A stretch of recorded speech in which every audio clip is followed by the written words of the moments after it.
Good evening, everybody, and welcome back to another installment of the Jewish Destiny series. I'm your host, Rabbi Pinchas Landis, and even though I'm sure a lot of you might want to be watching the World Series right now because one of the greatest teams in baseball is playing, I thank you for being here to learn a little Torah because it'll definitely help to give energy to that great team.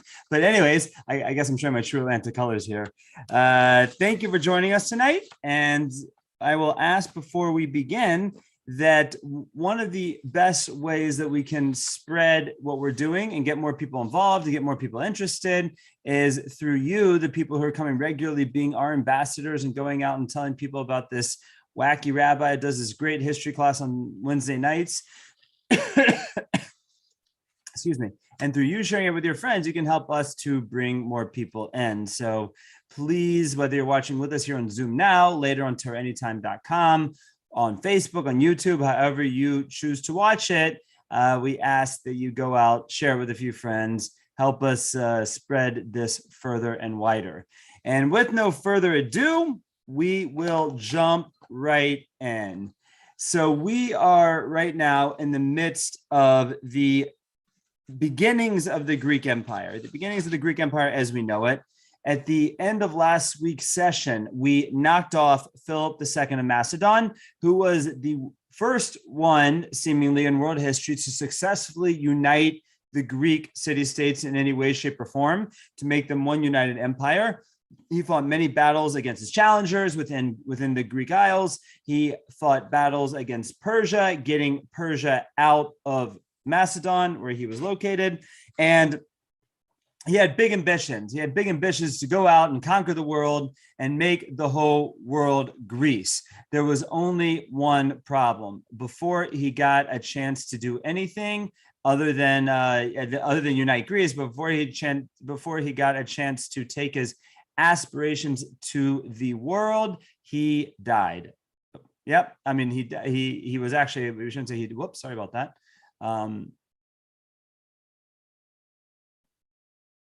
Sorry about that. He was assassinated, actually, by one of his bodyguards. And there are even theories that his son, Alexander of Macedon, was part of that assassination plot. Now, the question is, why exactly, what is the substantive evidence or thought behind this idea that quite possibly Alexander was involved in the assassination of his father? It seems that Alexander and his mother were starting to be marginalized within the royal family, even though there had been commitments made that Alexander would be the heir to the throne of Macedon/Greece. As Philip's success was consolidated and as his fame grew, he was marrying into the upper echelons of different families, and there was concern that Alexander would be marginalized and not end up being the heir to the throne. So that's part of the basis of the theory that he was involved in the assassination plot.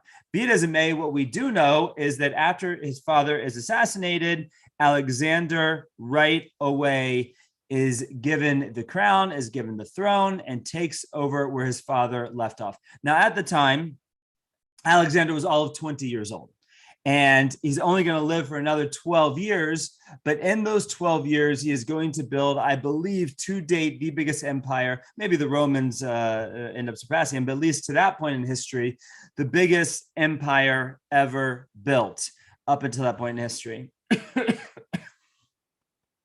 I'm going to throw on the screen share here for a moment. I'm going to show you a map of the land that Alexander will end up amassing as part of his empire and bringing into what is now going to be called the Greek Empire. And then I'll drop it in the box there for you to keep for yourself. But this is basically what will become the Macedonian Empire, the Empire of Alexander. This over here is Northeast Africa, Egypt, in that part. This, we go well into what we call Greece today. Of course, Israel is right over here, little Israel. And we go well into the rest of Asia throughout this part of the world, all the way up into parts of India. And this is the biggest empire at this point in history. And that is what Alexander does. And part of what's most impressive about that is he is able to essentially conquer such an empire in a matter of 12 years. In a matter of 12 years, he's able to conquer the whole known world. And that just shows his tremendous military feats for what he was able to accomplish. So I'm going to throw these maps here in the chat box in case you want to follow and look at them a little bit later. Okay, so what happens is Alexander takes over the throne, picks up where his father left off, which was with Persia. And he goes and he actually conquers Persia. He dethrones and disposes of the Persian Empire, makes himself the emperor of Persia. So from this point on, he is now not only the emperor of Greece, but he is now the emperor of Persia. When he's done with Persia, he goes to Egypt. He conquers Egypt. He is proclaimed as the pharaoh in Egypt. When he's done with Egypt, he goes to India. He becomes the ruler of India. So he conquers the whole known world in really a very short period of time, considering this was well before modern technology, airplanes, tanks, Humvees, whatever. None of that did he have, but still he conquers the whole world in a short period of time. Now, one thing we need to know about Alexander is, yes, he was a Macedonian. And in ancient Greece, Macedonia was like the hick town. And Philip, as much as he became the emperor and consolidated the empire, because he's from Macedonia, had a reputation of being kind of boorish and not fully inculcating the Greek culture, the Hellenistic culture the Greeks were famous for.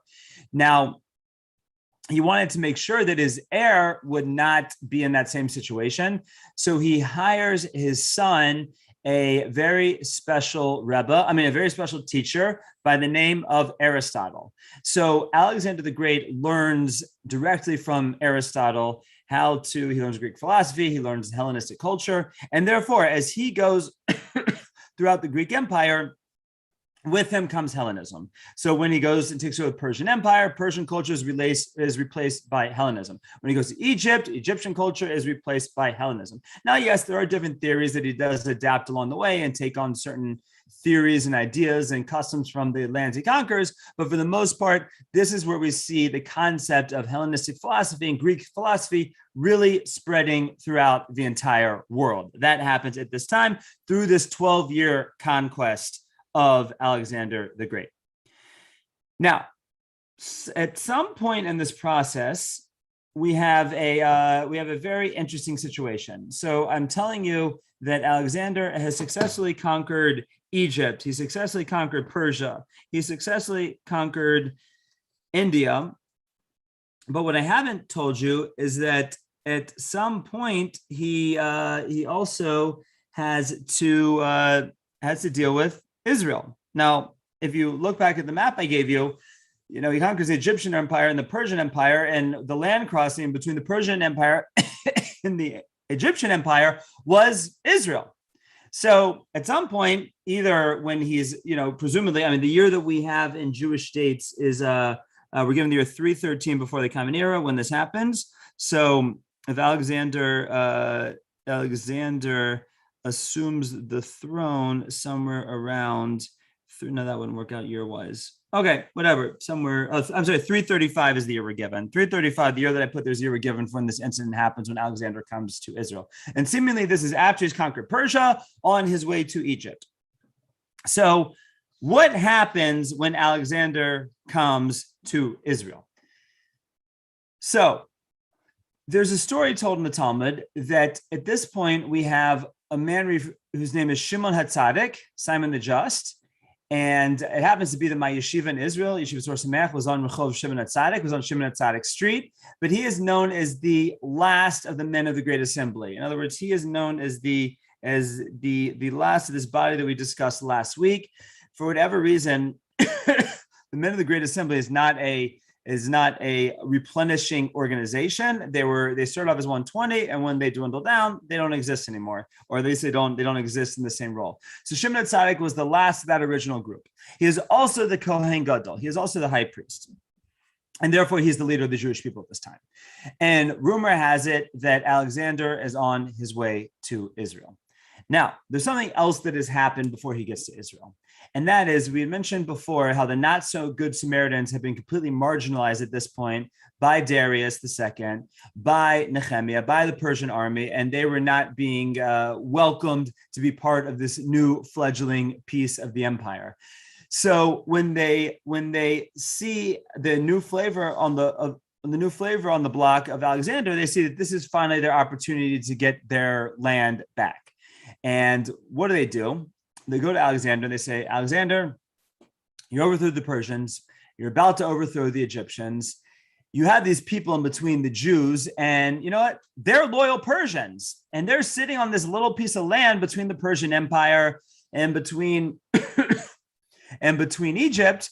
You know, you need people who are loyal to you on that land. Excuse me.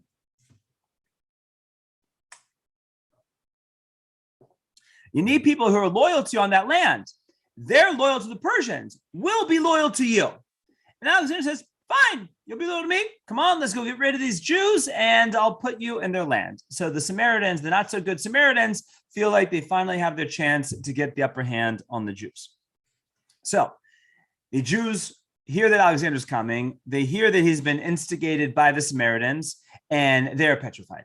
They are scared beyond their wits.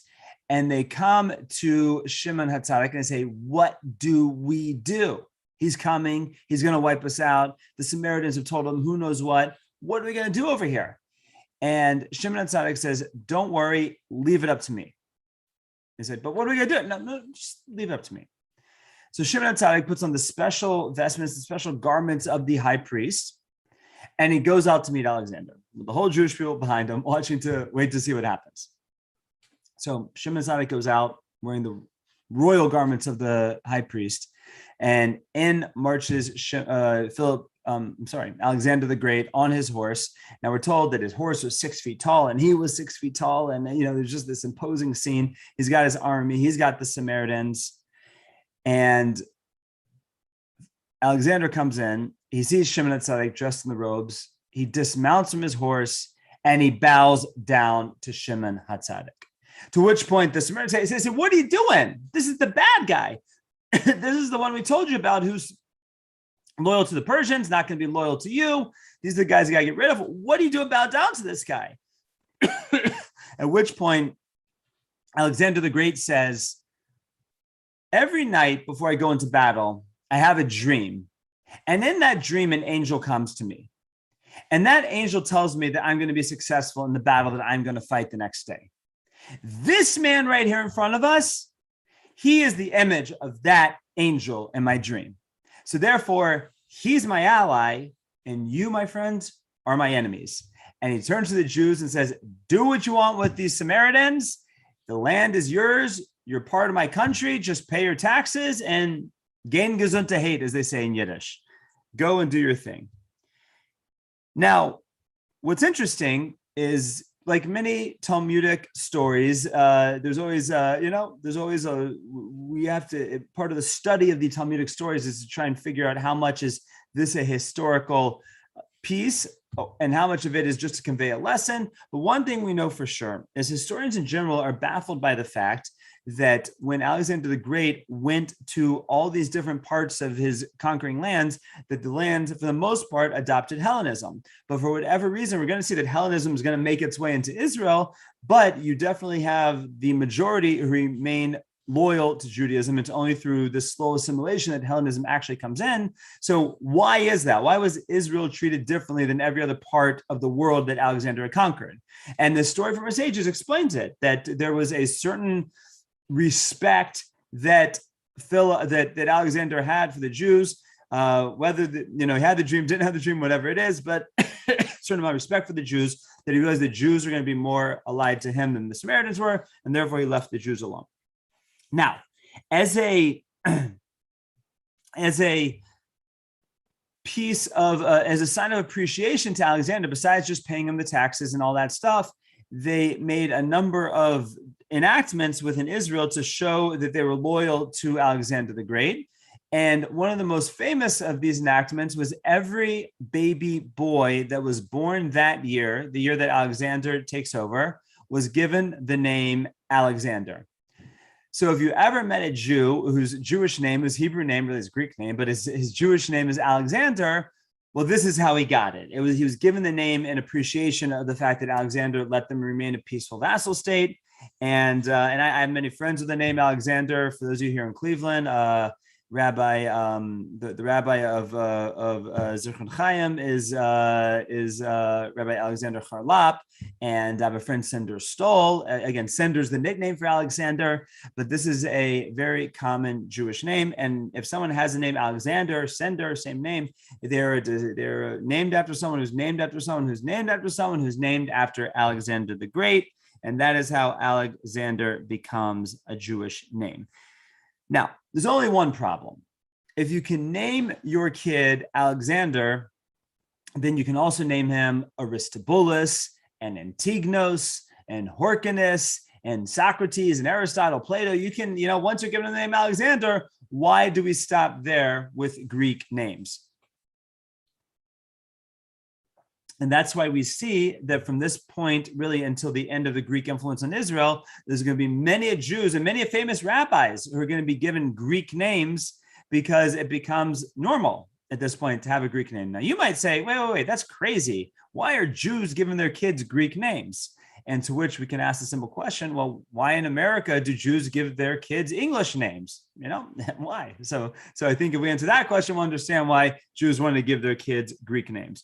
So even though Alexander does not physically harm the Jews and seemingly does not impose Hellenistic culture on them from the beginning, we see that it starts to seep its way into Israel. And the first step of that is the beginning of Jews who are giving their children Greek names. Again, sometimes Jewish Greek names, like we're going to meet Yochanan Horcanus, we're going to meet Alexander Yanai, but it's really the first sign, the first recorded detail we have of the assimilation of the Jews into Greek culture. Okay, now Alexander, after he had conquered India, his troops were homesick, they were worn out, they've been fighting for 12 years. And he said, okay, we're going to take a break, we're going to go back, we're going to enjoy ourselves a little bit, we're going to take a little vacation.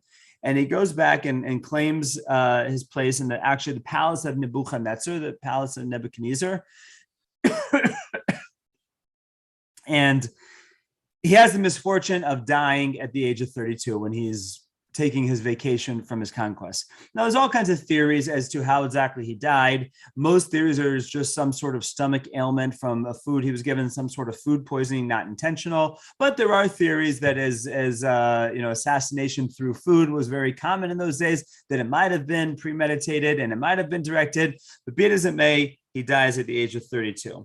Now, Alexander did not plan to die at 32, right? This was long before he planned to live for many more decades, conquer more lands, solidify his reign. But he had the misfortune of dying a very untimely death. And needless to say, he had yet to put a plan of succession into place because he thought he was going to rule for many, many years. And therefore, as what often happens, when there is a void of leadership, the void is filled by whoever is the strongest and whoever is the loudest. And that's exactly what we see happens in the Greek Empire. This is basically a division of how the Greek Empire ends up being divided, basically by the different generals of Alexander. And the two where there's about four major ones, right? We have the green color over here, and this is written in I don't know what language this is, Latin or Greek or something. But we have the green general's got a little bit of land, the blue general's got a little bit of land.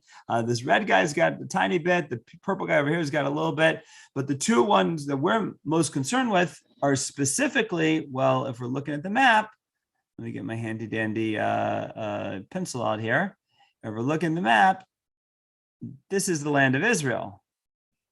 And as you can see, the land of Israel has the misfortune of having two colors.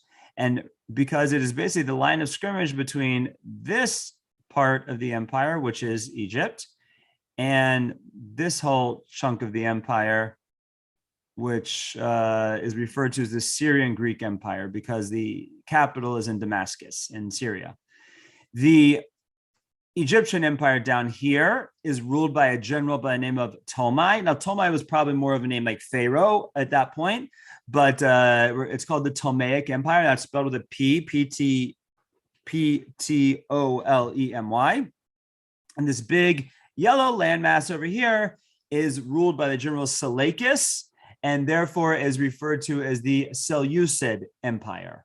And in that folder with the link I put in the chat box, there is you have a link to that map as well if you want to look at it. But basically, what happens is the generals take over the kingdom because the map is German, so I'm putting it out. That's okay. The typing was as we were saying, I'm illiterate in 5 languages, and German's not one of them. Yiddish is, but German's not. But anyhow, so the generals divided up, and the 2 main generals essentially who get the largest part of the empire are Ptolemy and Seleucus. So what do you think is the relationship between Ptolemy and Seleucus? Do they just say, okay, you take your land, I'll take my land, and we'll, we're all good, shake our hands and we'll walk away, maybe then shake hands. And, is that what happens? Absolutely not. Right? The Seleucid Empire and the Ptolemaic Empire are constantly at war. The Seleucid Empire trying to take over Egypt, the Ptolemaic Empire trying to take over more of the land of Eurasia, and it's an ongoing war. And again, if you think back to that map, if their border, so to speak, if their line of scrimmage was the land of Israel, so what do you think often ends up being a key piece of land in these struggles between the Seleucid Empire and the Ptolemaic Empire? Sure enough, it is the land of Israel. Now, initially, at the time of the death of Alexander, the Ptolemaic Empire has the upper hand on the land of Israel and is in control of the land of Israel. Now, the Ptolemy, at least the first Ptolemy, and probably subsequent Ptolemies after that, really maintained the same policies of Alexander the Great, meaning the Jews were not forced to do anything different. The Jews were allowed to do what they wanted. Yet we see what starts to happen is at this point, it's been a couple of decades now that Hellenism has at least been present in the land of Israel. And we see the Hellenistic culture starting slowly but surely, or maybe rapidly but surely, seeping its way into the land of Israel. And we already had the name issue that we mentioned before. And there's another key moment that our sages look at that really turned the tide of assimilation in the wrong direction in Israel. And that was one of the Ptolemaic kings wanted to have a Greek translation of the Torah, or a Greek translation of Tanakh. And he wanted to make sure that he had an accurate translation. And he knew the Jews were, sometimes, smarter than their own good. So the way that he could ensure to get an accurate translation is he commissioned 72 rabbis. And he puts all the 72 rabbis into 72 different spaces where they couldn't communicate with one another. And he gives them their assignment of translating the whole entire Torah or Tanakh, different opinions on this, into Greek. Now, first of all, in of itself, that's fascinating because that meant by this point in time, where we are at roughly 246 before the Common Era. So maybe this is roughly almost 100 years after Alexander at this point. But at this point, the rabbis are fluent in Greek, right? They're fluent in Greek enough that they can write a Greek translation of the Torah. So the way that he wanted to ensure that he could get his translation is he kept all the 72 rabbis completely separate, could not interact. They could not caucus and discuss their translations. So that's how he could be assured that they wouldn't pull a fast one on him. Now, the Talmud, who tells us the story of this, tells us that all of the rabbis had a number, I think the numbers around 13. There's other accounts that it was really much more, but a number of calculated mistranslations that they did on purpose to try and take care of maybe complicated philosophical issues that they couldn't just explain in their words. A lot of these center around the creation story, about 3 or 4 of them, where there are different references in the creation story, which our sages deal with, as to a reference of a plurality of the language being let us make man, let us go down by the Tower of Babel, as if God is not the only one in heaven, and again, Rashi gives us the explanation that the Almighty, even though he didn't need to, he consulted with the angels because they were part of his team, and teaches us the whole thing about leaders, whole thing on leadership, how leaders deal with their team, etc., etc., etc. But the rabbis didn't want to have to deal with that whole issue with the Greeks, so they purposely mistranslated it to be singular. Let us make man, I make man, I'll go down, etc., etc. And all of the 72 rabbis had what we call Ruach HaKodesh, the divine inspiration, the divine spirit, to all make the same exact mistranslation. And this is regarded as a miracle. Now, I always say that's no miracle. Like, you take 72 rabbis and put them into 72 different rooms and get them to agree. No miracle there. Try putting 72 rabbis into the same room and get them to agree. That's a miracle. Excuse me. But be it as it may, we come out with a Targum Shivim, the translation of 70, as it's called. In Latin, in Greek, or Greek Latin, it became known as the Septuagint, which means the 70, the translation of 70. And some version of this exists until today and was really the basis of the Christian Bible. Now, what's interesting is whether or not all 24 books of the Tanakh were translated at this time, or the other subsequent 19 books were translated later. It's that this was the original translation from Hebrew, which for the Christian church, at least for sure the Greek Orthodox Church, is the basis of their Bible, of what we call what they call the Old Testament, what we call the Good Old Testament. And when they go further down the line of their translations, they don't go back to the original Hebrew. So we're going to have, after the Greek translation of Tanakh, we're going to have a Latin translation by the Romans. And after the Latin translation of the Romans, we're going to have the German translation of the Germans. And after the German translation of the Germans, we're going to eventually have the English translation of the British, King James Bible, right? Now, King James Bible is not an English translation from the original Hebrew. It's an English translation of the German translation, of the Latin translation, of the Greek translation, which we know had purposeful mistakes put into it. And when you go from language to language to language, you will often get nuances that will change. And in the Christian church, there are whole theologies based on some of these lost in translation ideas. For example, there's a word that appears several times in Tanakh, Alma, Ayin Lamed Mem He. And Alma in Hebrew means a young lady. It's a term for a young woman. Right? And there's reference in some of the messianic prophecies of the Alma as the mother of the Messiah, the mother of Mashiach.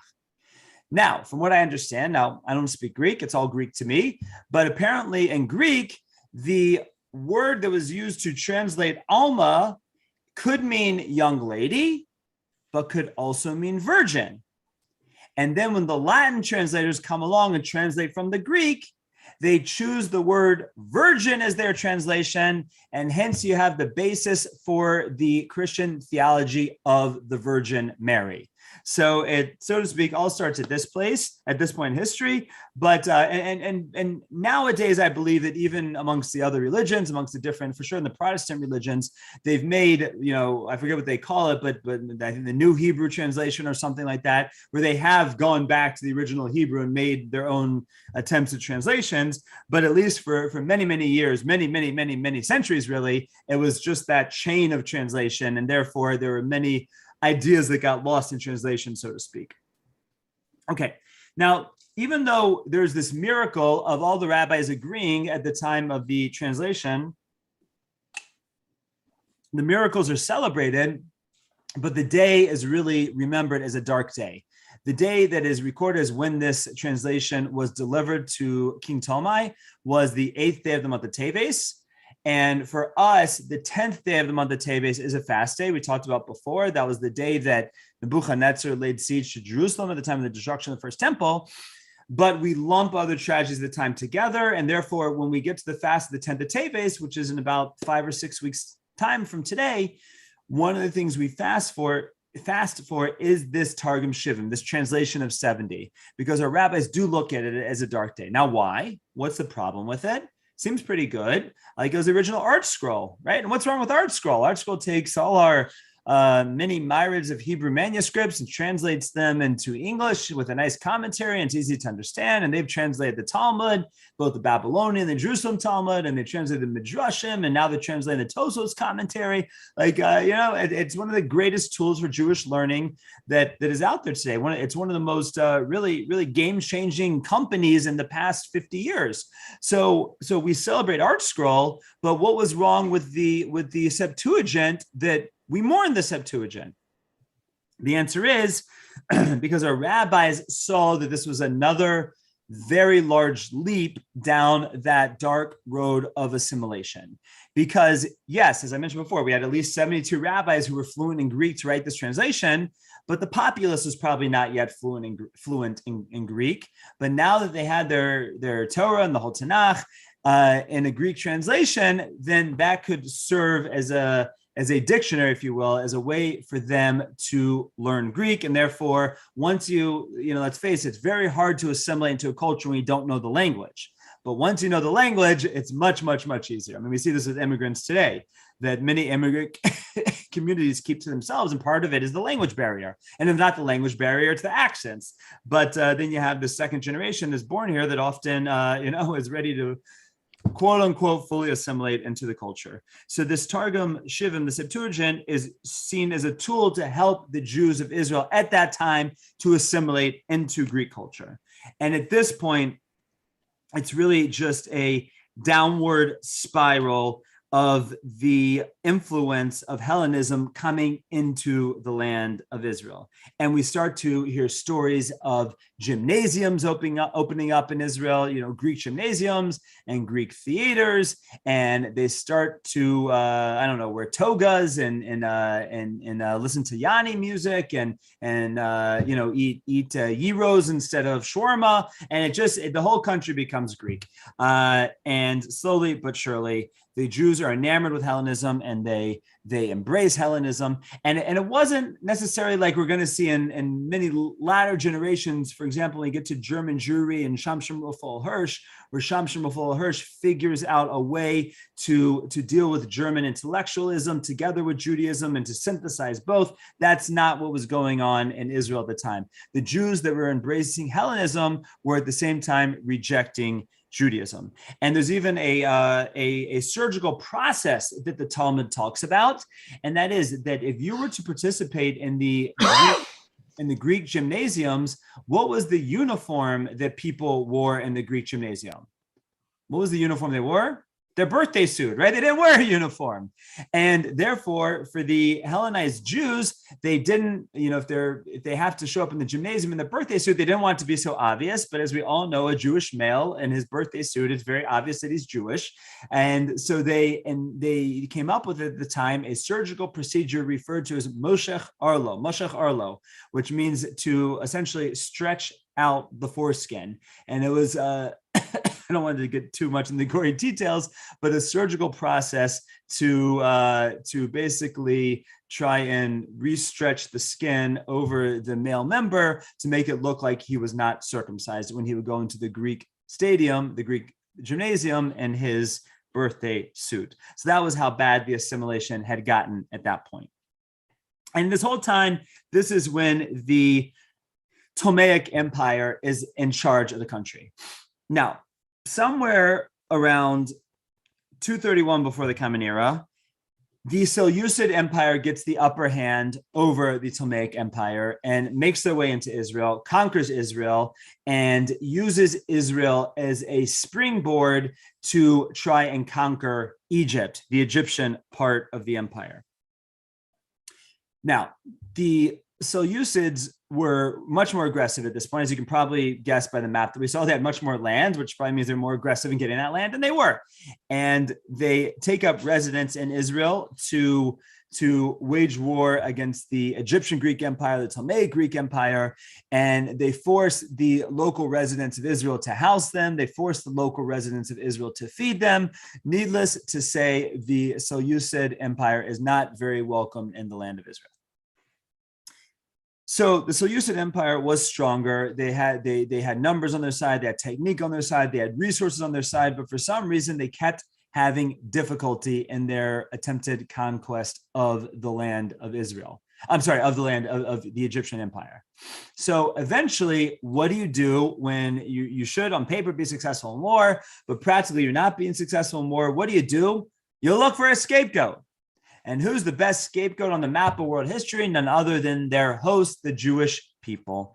And this is done time and time again. We're going to see the Hitler Yamach Shemo, a lot of his propaganda after World War I, after the demise and the dismembering really of the German Empire after World War I. The scapegoat is the Jews. It's all the Jews' fault. It's the Jews' fault we lost World War I, and that was a page out of the Seleucid Empire's book. They start to say, oh, well, the reason we're losing this war is because here we've set up our army in this country, and this country follows a god and a culture that is foreign to ours. So our gods must be upset. So obviously the solution to our woes in battle is that we have to get the Jews to become Hellenized. And what the Seleucid Greeks, the Syrian Greeks do is they put a policy forward to force Hellenism on the Jews, to make the Greek gods the state religion. Now, it's a very funny thing about us Jews, because we're talking now at this point where we're almost whatever it is, 150, 160 years after Alexander the Great first comes to Israel. Hellenism has been in the country for 160 years. It had made a lot of headway. Jews had gotten very into it, and they're embracing it lock, stock, and barrel. But now you have a foreign empire coming and saying that you have to be Hellenist. Oh, 1 second. Like, when we could just do it on our own terms and we could assimilate and do what we wanted, that's one thing. But now that you're telling us we got to be Greeks, forget it. We're not doing it. We see that there are different resistant movements that start up against the Syrian Greeks' rule and laws to enforce Hellenistic culture within Israel. Now, a lot of the laws that we see that are recorded were specifically driven to try and make it clear in the psyche of the Jewish people that there was nothing different between them and every other Greek. And along these lines, they prohibited the observance of Shabbos, of the Sabbath. They prohibited the observance of Rosh Chodesh, of the Jewish calendar system, as if to say, you think you have a special relationship with nature and the calendar? No, you don't at all. They made circumcision illegal. They have a funny policy that there's a lot of discussion as to exactly it meant, but the way the Talmud tells it to us is the policy was kisfu al keren hashor she'en lo chelek be'elokei Yisrael, which means to write on the horn of an ox that you have no portion in the God of Israel. Now, what exactly is this about? A lot of different ideas and explanations, but the one I always like best is in antiquity, besides the horn of an ox or the horn of any animal being a shofar, what else was the horn of an animal used for? That was a baby bottle, right? That was you go to the British Museum or many of the museums the Museum of Natural History, a lot of the historical museums of antiquity, and you'll see this, that in many ancient cultures, the baby bottle of its time was the horn of an animal. So the idea is that they were enforcing an inculcation of the children that they should understand that Judaism, thing of the past, not yours anymore. It's your parents, not yours. Let's move on. And probably in one of the most just hardest laws to talk about is a law that the Talmud tells us that a bride on the day of her wedding, before she could be together with her husband, the local Greek governor or Greek mayor, whatever his title was able to have his way with her first. Again, as if to say there's nothing special or sacred about this bond that you are forming with your husband, because our Greek officers can do the same exact thing right beforehand. So a number of these laws are passed. And, it's kind of a funny thing, because what happens to the Jewish community? Well, as usual, it's not monolithic. You don't have one response. You basically have two different categories of responses.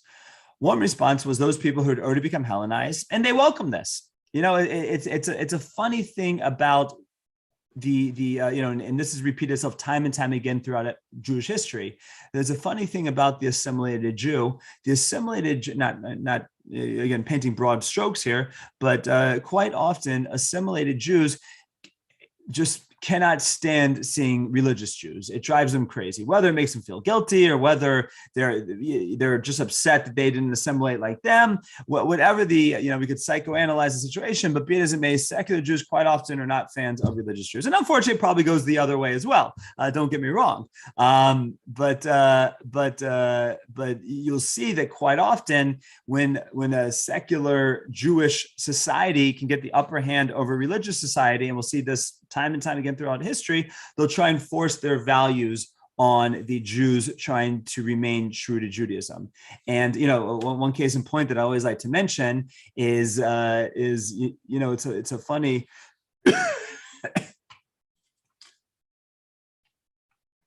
it's a funny thing when we look at the modern day state of Israel and the modern language of Israel, which was revived really by the drive and the foresight of one man, Eliezer ben Yehuda. Now, Eliezer ben Yehuda, like the other founders of the modern day state of Israel, was a WASP. He was a white Ashkenazi socialist paratrooper.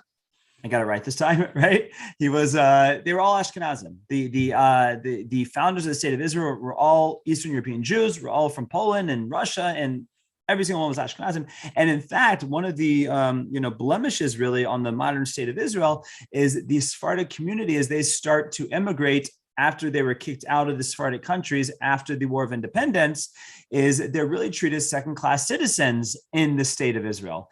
And as a friend of mine puts it, who's a friend of mine, whose father is Israeli and Sephardi, he has a line that he says, which I think tells a story. He says, in Israel, I was black, but now in America, I'm white. Meaning because in Israel, the Sephardic community, unfortunately, when if we transpose the American community and look at the same thing, the way that the African-American community or minority communities are often treated in America, that's how Sephardic communities were often treated in Israel. And when we look at again, we'll talk about this many probably months down the road from now, but in the surprising takeover of the government by Menachem Begin, a lot of the way that he is propelled into his role of leadership is that he embraces the Sephardim. He embraces the Sephardic community and tells them that it's enough with two communities. We're gonna make sure that you're treated properly in my government. And they were. That was the break of the trend of the Sephardic Jews being treated as second-class citizens in Israel. But what's funny is that if the founders were Ashkenazi and they were, they looked at Sephardi as second-class citizens, then why in the world, when they decided on the pronunciation for modern Hebrew, why did they choose the Sephardic pronunciation? Doesn't make sense. Trust me, the answer is not that linguists at the time felt that the Sephardic pronunciation was more accurate than the Ashkenazi pronunciation. The answer is quite simple. The white Ashkenazi socialist paratroopers were not big fans of those Jews staying true to traditional Judaism.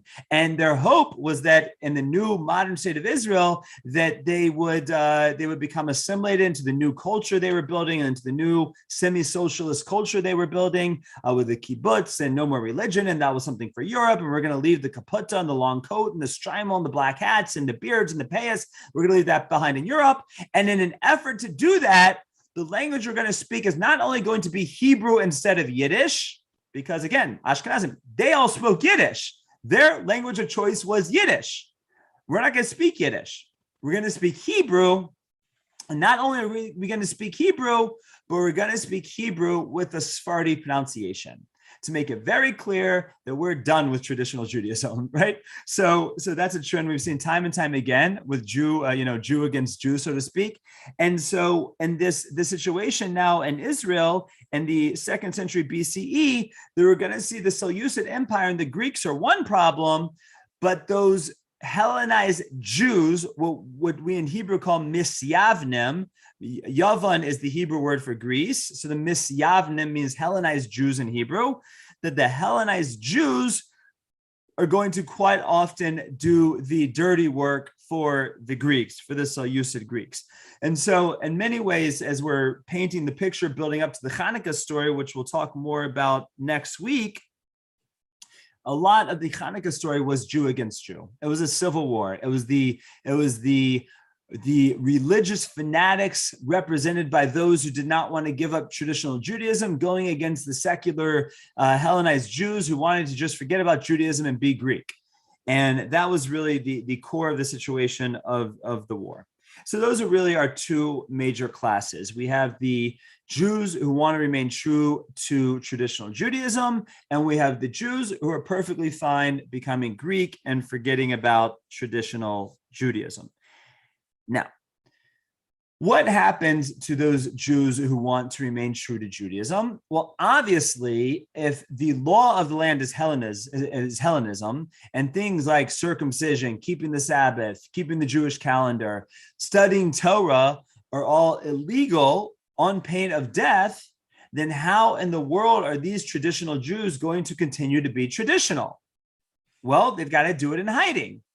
So they go into systems where they have the caves in the Judean hills, and they hide in the caves, and they study, and they have lookouts to make sure that no Greeks come to see what they're doing. And if the Greeks come, they put away the books and they pull out the gambling devices, aka the dreidel, and start playing with that.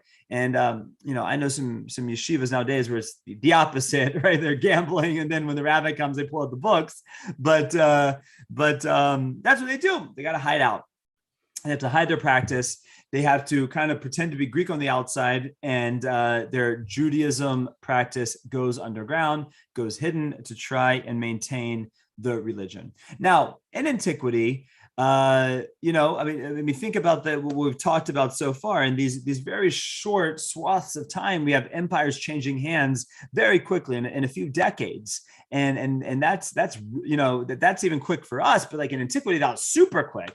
Like here we had the Persian, we had the Greeks, and they're only there for a short time, and then they become the Persians and the Medes, and then they're only there for a short time. Now the Greeks, and so a lot of the prevailing wisdom amongst the traditionalists was that okay, we'll wait it out. Yeah, Alexander conquered the whole world, and yeah, okay, but you already see his generals are already breaking up into separate pieces of the empire and fighting amongst each other.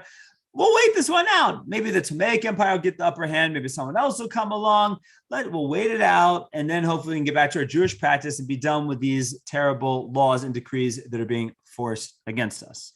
And that was the general practice of the traditional community for many, many years. It was probably about 21 years of this wait and see approach. And we'll see next week what happened when they got kind of sick and tired of the wait and see approach. And we're going to have the Hanukkah revolt break out in the year 140 before the Common Era. Now, what they don't necessarily teach you in Sunday school is that the Hanukkah war takes about 21 years.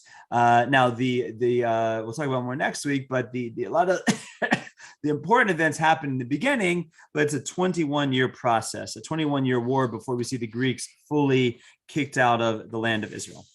Now, there's one more piece I want to throw in here, not so much because we're going to talk about this group tonight, but at least historically, their origins are chronologically where we're up to tonight. So I do want to mention them.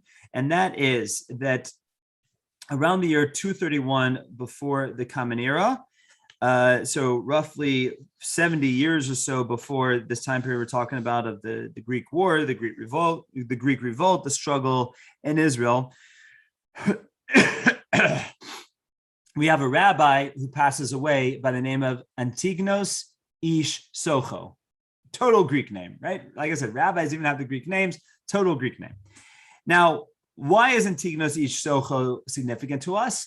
Well, if you learn Pirkei Avos, if you learn the great book of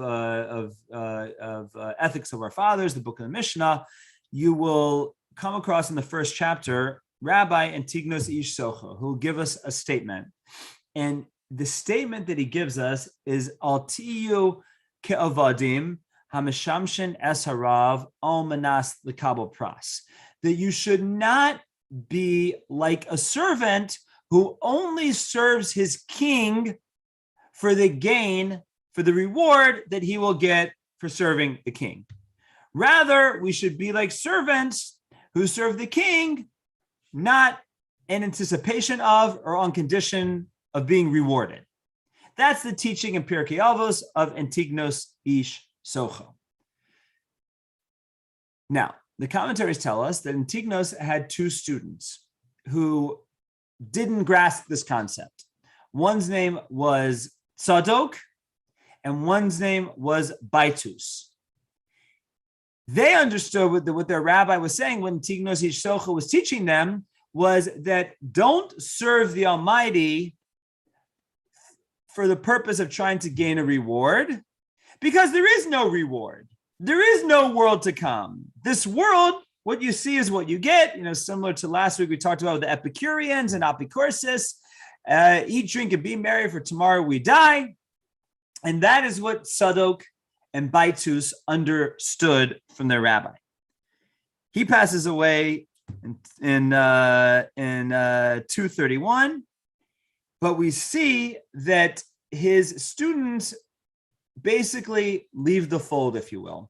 Now, part of it was probably the Greek influence. A big part of it was probably the Greek influence. This was their rationale as to why they were leaving traditional Judaism. But obviously, the Greek influence we're talking about played a very big role. There's a famous story of Rav Chaim of Volozhiner, that who was the head of the great Volozhiner yeshiva in Europe. And there were a number of students who had left the yeshiva and subsequently had moved away from traditional Judaism. And one day they come back to visit their friends in the yeshiva, and the great Reb Chaim had heard about their spiritual descent. And he asked them, what happened? Did we not educate you well over here? Did we not inspire you? What happened? You left the fold. You left traditional Judaism. And they responded to Reb Chaim. They said, oh, well, we had questions. We just had these big questions that we couldn't find answers for. To which Reb Chaim Volozhin responds, well, what came first? Leaving the fold or the big questions, right? As if to say they probably really did it for their own desires, for whatever it was, but they had to come up with an intellectual defense as to why they were doing it. So that's what they did. So quite possibly that's what happens with Sadok and Baitus over here. But nevertheless, we're going to see that a movement is going to start to coalesce around the ideas that Sadok and Baitus espouse, and the movement becomes known as the movement of Tzadukim, named for Tzadukim, or in Latin, we call them the Sadducees. So this is the beginning of what we call the Sadducees. Now, the Sadducees aren't going to make too much of a stink or noise at this point in history, but what's going to happen is after the fall of the Greeks and after the fall of Hellenism in Israel, it is going to be passé to be a Hellenized Jew, but the Sadducees are going to give another heretical movement, another fringe movement for those who want to take out their vengeance on traditional Judaism to hang their hat upon. Now, what are the general premises of the Sadducees? The general premise that really, I guess, the starting ground of the Sadducees is they deny. First of all, they deny the world to come, as the story we described before. They say there is no world to come. They say it's this world and this world only. But beyond that is they deny the concept of what we call Torah Sheba'al Peh. In other words, they deny the concept that the written Torah, as they had it and as we have it today in the same form, was given in an imperfect, incomprehensible state. And therefore, they said, it was not given such a state, and therefore, whatever, what you read is what you get. And that's how we understand the Torah. And therefore, they would look into the Torah, and however they understood the verse, that's what they would follow. Now, sometimes this led to different leniencies, like when they say there's no place in the world to come, that takes care of their conscience, because the world to come is not mentioned in the written Torah, and their guilty conscience, so to speak, it doesn't affect them. But there's some other ones that are kind of interesting. If you're a Jeopardy watcher, you might have seen, I think it was last week or the week before, that there was a question actually referencing one of these points. Right, Mayim Bialik, who's involved in Partners in Torah, asked or gave the answer of whatever the verse was, Exodus. Forget exactly what it was, but the verse is Lo Savaru Eish B'chol Moshe B'Yom HaShabbos, which means you should not kindle a fire in your home on the entire Sabbath, but she just referenced, that was the answer. I'm already spoiling the Jeopardy here, but that was the answer. The question was, this verse in Exodus talks about a prohibition, and because of this prohibition, Jews eat cholent on Shabbos, right? That was the answer, and both people who guessed got it wrong. One said what is cooking, one said what is work, and both are wrong, and accurately so, because the verse says don't light a fire. And the verse, since the verse in the Torah says don't light a fire on Shabbos, if the Sadducees are not looking at the Talmud or the oral tradition at all, therefore, what do they do, or what do they practice when they see the Torah says don't light a fire on Shabbos? Well, don't light a fire. That means don't light it before Shabbos, don't light it on Shabbos, don't light it after Shabbos, and just don't have any fire in your house on Shabbos. So that meant that for the Sadducee, the Sabbath was a dark, cold day without warm food or without anything. Whereas the tradition, the rabbinical tradition teaches us clearly that you're allowed to have a fire in your house on Shabbos, and you're allowed to have certain benefits from the fire, but you just can't kindle a fire on the Sabbath. So there is a commentary known as the Baal Ma'or who said that if a Jew does not eat cholent on Shabbos, we have to look into their lineage lest they be a Sadducee or the later iteration of a Karaite. Now, what did he mean by that? He meant because if you're a Sadducee and you don't leave a fire on Shabbos, you can't have hot food. So therefore, Jews would want to make a point of showing that they were not Sadducees, the traditional Jews, and therefore make sure to have hot food on Shabbos in a permissible way, in a way that the rabbis permit. And the most famous form of that, of course, is cholent. And if you've never had cholent before, you have to come one day for Shabbos lunch and have a delicious cholent. But be it as it may, that's the philosophical foundations of the Sadducees, and we're going to see that they're going to rear their ugly face for quite some time, make a big stink, and make a lot of difficulties. Their beginnings are here before the Hanukkah revolt, and we're going to see they will really pick up steam after the Hanukkah revolt. And God willing, next week we will discuss Hanukkah and the Hanukkah revolt and the aftermath, the whole war of the Maccabees and the Greeks, and it'll be extremely apropos because next Friday is Rosh Chodesh Kislev, the beginning of the month in which we celebrate Hanukkah. So we'll all be able to go into Hanukkah with a full understanding of the historical context that the Yontiv came from. I thank you all for coming, and I thank you for listening. Questions? So I'm going to go to the chat box first. Was the 72 Rabbi translation considered an open or closed miracle? It's really, I guess, a closed miracle because it was, first of all, there's no more open miracles at this point. So in part technicality, but in part it's a closed miracle because it happens through the laws of nature, so to speak. In other words, the rabbis had these insights, this is what we're going to do. And they all happen to have the same insight. And, so we consider that a hidden miracle, which is the only type of miracle that's happening at this point in history and that point in history as well. Okay. Any other questions before we wrap it up? Okay, well, if you have any questions during the week, feel free to reach out to me. I thank you all for coming, and I'll look forward to seeing you next Wednesday night as we discuss the Hanukkah miracle. Have a great week. You too, Rabbi.